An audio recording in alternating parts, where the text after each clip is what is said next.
கும்மிடிப்பூண்டியில் 3 வயது பெண் குழந்தை பாலியல் வன்கொடுமைக்கு உள்ளாக்கப்பட்டு பின்னர் சிகிச்சை பலனின்றி உயிரிழந்த சம்பவம் பெரும் அதிர்வலைகளை ஏற்படுத்தியுள்ள நிலையில் குழந்தையின் உடல் அடக்கம் செய்ய ஏற்பாடுகள் தற்பொழுது செய்யப்பட்டு வருகின்றன என்ற முக்கிய செய்தியை நாம் பார்க்கிறோம்.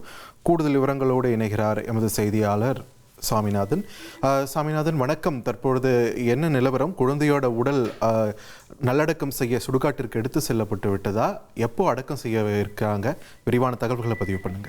திருவள்ளூர் கும்மிடிப்பூண்டி சிப்காட் அருகே நேற்று 3 வயது குழந்தை பாலியல் வன்கொடுமை செய்யப்பட்டு பின்னர் அவர் ஸ்டான்லி அரசு மருத்துவமனையில சிகிச்சை பலனின்றி உயிரிழந்தது அந்த குழந்தை. அதன் பின்னர் அந்த குழந்தையோட உடலானது பிரேத பரிசோதனைக்காக ஸ்டான்லி அரசு மருத்துவமனையில வைக்கப்பட்டிருந்த நிலையில தற்போது பிரேத பரிசோதனை நிறைவு பெற்று அவரது பெற்றோரிடம் அந்த குழந்தையானது ஒப்படைக்கப்பட்டது.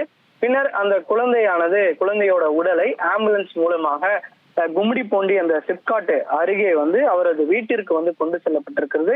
இந்த நிலையில தான் தற்போது அந்த குழந்தையை அடக்கம் செய்வதற்கான பணிகளானது தீவிரம் காட்டி வருகின்றன.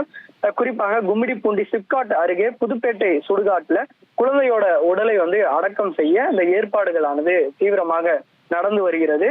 சுடுகாட்டுல சுத்தம் செய்து இந்த புது கும்மிடிப்பூண்டி ஊராட்சி சார்பில் பொக்லைன் மூலமாக குழி வெட்டி அதன் பின்னர் அந்த குழந்தையை அடக்கம் செய்வதற்கான நடவடிக்கையில ஈடுபட்டு வருகிறார்கள் மாநகராட்சி ஊழியர்களும். இந்த சம்பவமானது தமிழகம் முழுவதிலுமே பெரும் அதிர்வலை ஏற்படுத்தியிருக்கக்கூடிய நிலையில இது தொடர்பாக ஏற்கனவே ஒரு வடமாநில இளைஞர் கைது செய்யப்பட்டிருக்கிறார். கைது செய்யப்பட்ட இளைஞரும் அதே சிப்காட் தொழிற்சாலை அருகே தான் அந்த பக்கத்து வீட்டுல இருப்பவரும் தெரிய வந்திருக்கிறது. அவர் தான் பிஸ்கெட் வாங்கி தருவதாக கூறி அந்த 3 வயது குழந்தையை பாலியல் வன்கொடுமை செய்து முட்புதர்ல அவர் வீசி இருப்பதும் தெரிய வந்திருக்கிறது. தற்போது அந்த இளைஞரை கைது செய்து அவரையும் நீதிமன்ற காவல்ல அடைக்கக்கூடிய பணியில போலீசார் ஈடுபட்டு வரக்கூடிய நிலையில தற்போது குழந்தையினோட உடலை அடக்கம் செய்வதற்கான பணிகளும் தீவிரமாக நடந்து வருகிறது. நன்றி சாலமன், உங்கள் விரிவான தகவல்களுக்கு. கும்மிடிப்பூண்டியில் பாலியல் வன்கொடுமைக்கு உள்ளாக்கப்பட்டு பரிதாபமாக உயிரிழந்த 3 வயது சிறுமியின் உடல் இன்னும் சற்று நேரத்தில் நல்லடக்கம் செய்யப்பட இருக்கிறது. இது தொடர்பான விரிவான தகவல்களை செய்தியாளர் சாலமன் வழங்க கேட்டோம். இனி செல்லும் இடமெல்லாம் செய்தி. தந்தி டிவியின் வாட்ஸ்அப் சேனலை ஃபாலோ பண்ணினா செல்ல இருக்கும் இடமெல்லாம் செய்தி.